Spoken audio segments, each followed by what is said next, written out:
अक्सर कुछ एथियस्ट कहते हैं the universe just came from nothing, लेकिन हर इफेक्ट का एक कॉज होता है और infinite chain of causes possible ही नहीं है, इसलिए एक फर्स्ट कॉज होना जरूरी है। मॉडर्न कॉस्मोलॉजी भी एग्री करता है कि यूनिवर्स की शुरुआत हुई थी अराउंड 13.8 बिलियन ईयर्स अगो।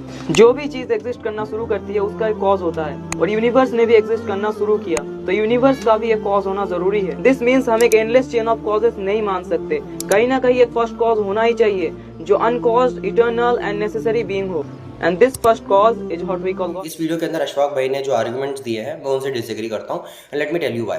तो सबसे पहले अशफाक भाई ने ये कहा है कि कुछ एथियस्ट ऐसा कहते हैं कि universe came from nothing. Let me clarify, कोई भी एथियस्ट या सिंसियर एथियस्ट भी देख लो तो कोई भी ये नहीं कहता कि the universe came from nothing. In fact ये जो बिलीव है कि the universe came from nothing, ये रिलीजियस लोगों के द्वारा रखा हुआ एक स्ट्रॉ मैन है अगेंस्ट द एथिस्टिक पोजीशन।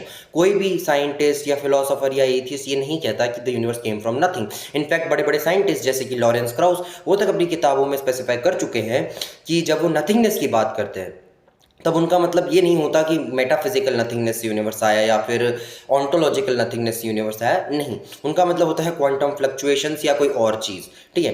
तो पहली बात तो ये। दूसरी बात, अब इन्होंने बात करी कलाम कॉस्मोलॉजिकल आर्ग्यूमेंट की, बात कर लेते हैं। तो पहला क्लेम उसका ये आता है, पहला प्रीमाइस कि everything which begins to exist has a cause. Now आप बोलोगे हाँ जनित इसमें दिक्कत क्या है, सही तो है बट ऐसा है नहीं। पहली बात, जब ये प्रीमाइस कॉज की बात करता है तब ये बात करता है डिटर्मिनिस्टिक कॉज की, यानी एक ऐसी कॉज जिसके बारे में हम स्पेसिफिक हो सकें, सर्टेन हो सकें।